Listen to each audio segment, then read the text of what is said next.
Биз келген учурда бизге чейин деле институтта 5-6 эле компьютер болгон экен. Сиздер көрүп тургандай эле институттун абалы абдан оор болчу, коридорлор караңгы, материалдык техникалык базабыз аябай начар болчу. Ошол кезде ТИКА уюму тарабынан 40 компьютер келди, 60 отургуч, 30 китеп коюучу текчелер, ушундай материалдык техникалык жактан аябай колдоо көрсөттү да ТИКА уюму. Материалдык техникалык жактан жабдууда дагы агай спонсорлорду тапты, өкмөттөн жана ошондой эле ТИКА уюмунан тышкары дагы спонсорлорду тапты. Алар ошол балкон, 4-кабатта балконду жасатып берди. Атай кетсек, ошол эл артисти Сыймык Бешекеев агай келип ошол спонсор болоюн деп ошол балконду жасатып берди. Андан тышкары китеп текчелерин азыркы министрибиз Алымкадыр Бешеналиев китеп текчелерин жасатып берди. Ошол жакында эле Жогорку Кеңештин төрагасы менен барып жолугуп келип, бизге дагы техникалык жактан 5 компьютер менен камсыз кылууга барып сүйлөшүп келип, алар келип жолугушуп бизге тапшырып кетти. Анын жетекчилиги менен алгаш жолу институттун кол жазмалар бөлүмүндө совет учурунда идеологияга жатты сандыкка катылып аткан Калыгулдун, Арстанбектин, Молдо Кылычтын, Калмурзанын, Үмөтаалынын, Чоңду, Музоке, Алдаш Молдонун жана башкалардын чыгармалары Залкар акындар сериясынын алкагында чыгып, илимий объектиге түшүп, терең изилденип, кандидаттык диссертациялар жактала баштайт. Эгемендүүлүктүн 5 жылдыгына карата менде бир идея болду. Ошо Залкар Күйлөр деген диски чыгаруу жөнүндө. Анан биздин кол жазмалар бөлүмүндө 500дөн ашык лента бар. Алардын баардыгы бири-бирине чапталып калганда, бул ойду алгач Асан Абайдек, Будайбек Сабыровна, Балбай Алагушевка, Асан Кайбылдаевка айттым. Алар аябай жакшы ой экен деп, анан 125 күнү эмесин түздүк. Кайсы күйлөр ким аткарат, анын күнүн келип чыгышы тарыхын жазмай болдук. Анан ошо менен чогуу иштешип калдык. Абдылдажан Акматалиевдин демилгеси жана кеңешчилиги менен 125 күйүнү камтыган Залкар күйлөр деп аталган серия Кыргызстандын эгемендүүлүгүнүн 5 жылдыгына арналып, Асан Кайбылдаев, Балбай Алагушев, Будайбек Сабырбек уулунун жардамынын аркасында спонсордун жардамы менен дискиге чыгат. Бирок аны ишке ашырыш керек болчу. Финанс иштедик. Ана мен Кыргыз Алтындын генеральный директору Дастан Сарыгуловго бардым. Дастан Сарыгулов бул ишти аябай колдоду. 125 күнү биз жаздырдык, дискиге чыгардык. Анан ошол эле маалда Дастан Сарыгулов Залкар акындар деген китеп чыгаралы деп, бир 3 томго жең жоктон баштап, жана Үмөтаалы, Калмурза, Кулмурза, Чоңду дегендердин биринчи жолу басмадан чыгардык. Анан экинчи этап ошо комузчулардын конкурсун уюштура баштадык. Бул серияны колго алган Дастан Сарыгулов 3 жыл катары менен комузчулардын конкурсун уюштуруп, коомчулуктун көңүлүн маданий мурасты сактоого жана коргоого бурат. Акматалиев иш-чаралардын уюштуруучуларынын бири болот.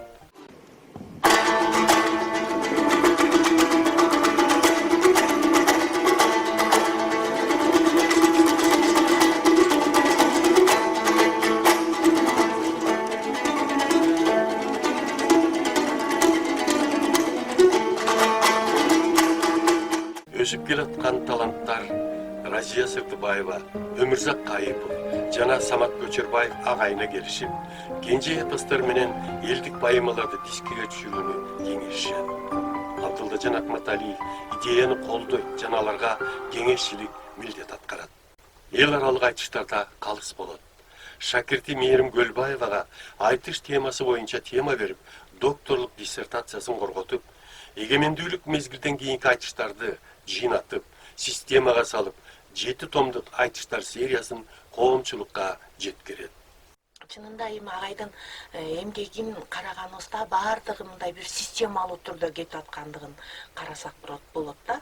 Алгач ирет ошол илимий изилдөө жасай турган, объект боло турган материалдын өзүн чогултуу, жыйноо, андан кийин анан аны жарыялоо, андан барып анан аны изилдөө деген мындай бир системалуу иштин жүргүзүп аткандыгын көрсөк болот да.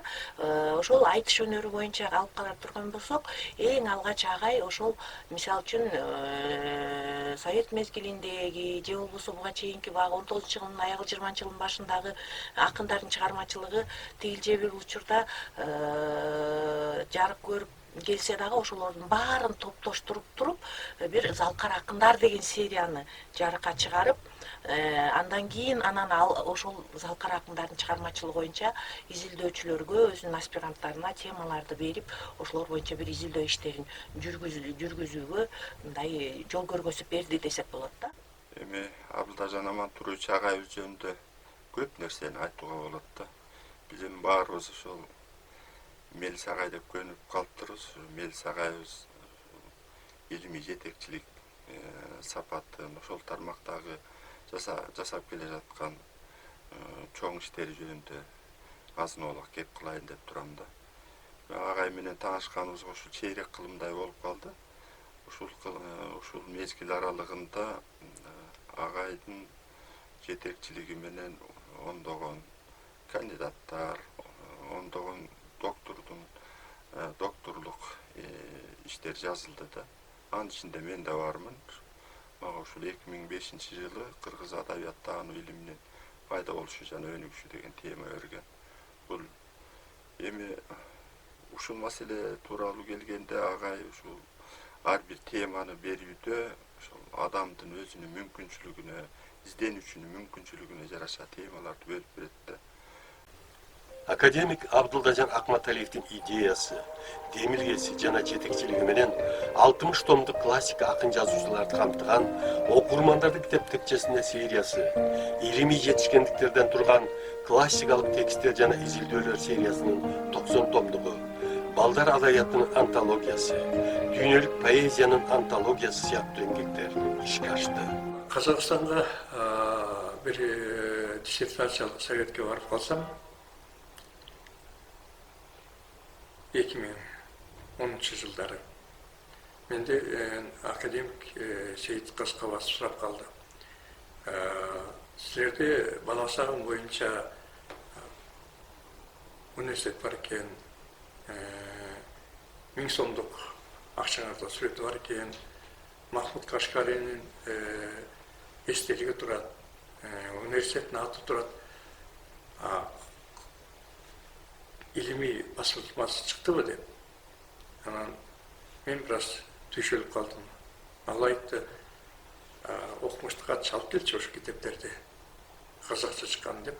Анан окумуштук катчысы Кубаныч деген мага 5 том алып келди. Махмуд Кашкаринин 3 томдугун, Жусуп Баласагымдын 2 том алып келип анан коюп койду. Анан чындыгында бизде Төлөгөн Козубековдун Баласагымдын кут билими чыккан. Бирок ал көркөм котормо болчу да. Илимий котормосу жок болчу да. Анан мен келери менен эле бул жерден Махмануров деген агай, Толубаев деген агайларды чыгарып, мондай иштер жасалды беле илимий жагы десем, баштадык элек, бирок чыккан эмес элек деди. Анан мен Таалай Токоевду жана Ибраим Абдувалиев 2 илимдин докторун чакырып айттым. 3-6 айда коюп бересиңерби?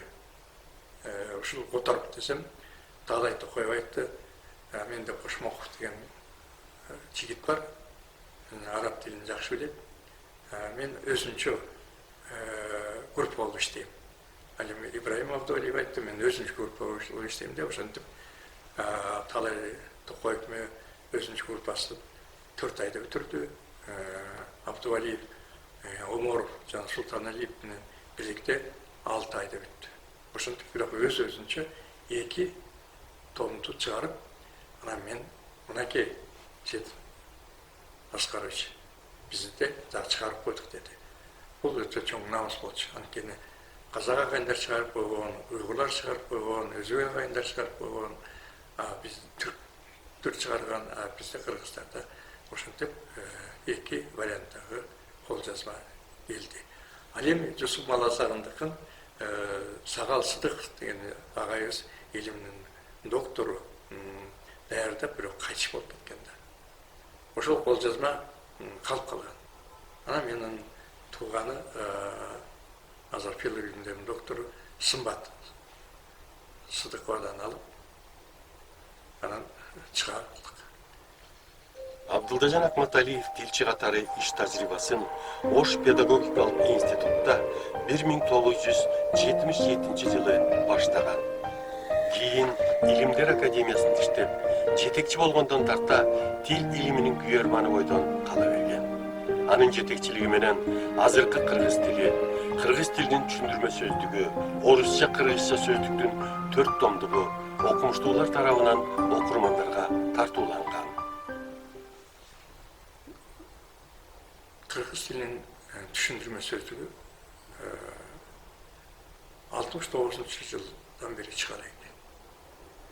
Gelinin 100 yıldığını arnalıp çıkıp, anan giyin değerli alıp, al kol yazmaların vardı, yok olup getiptik de. Anam ben anayı ayağı izledim. Bırak kol yazmalarda tapkan. Yokuz. Anan biz buna Aynur Kadırmanbetova, Malina Kasımgildiyeva, Murat Mukasov, Yıldız Turgunbayeva, Aida Jakbekova, Semyonova bol çoğu ошол сөздүктү кайрадан толуктап иштеп чыктык. Көбүнчө мурдакы сөздүктөрдө Ленинден, Брежневден, Сездерден мисал алынса, биз Манастан, Генжеповтордон, акындардан, ал эмес кийинки эле Нурал Гапаров сыяктуу, Кемел Белеков сыяктуу акындарга чейинки чыгармаларды мисал тарттык. Жана бул сөздүктү дагы чыгаруу бир топ кыйынчылыкка турду. Анан спонсор Түрк Эржан деген жигит менен чогуу чыгардык.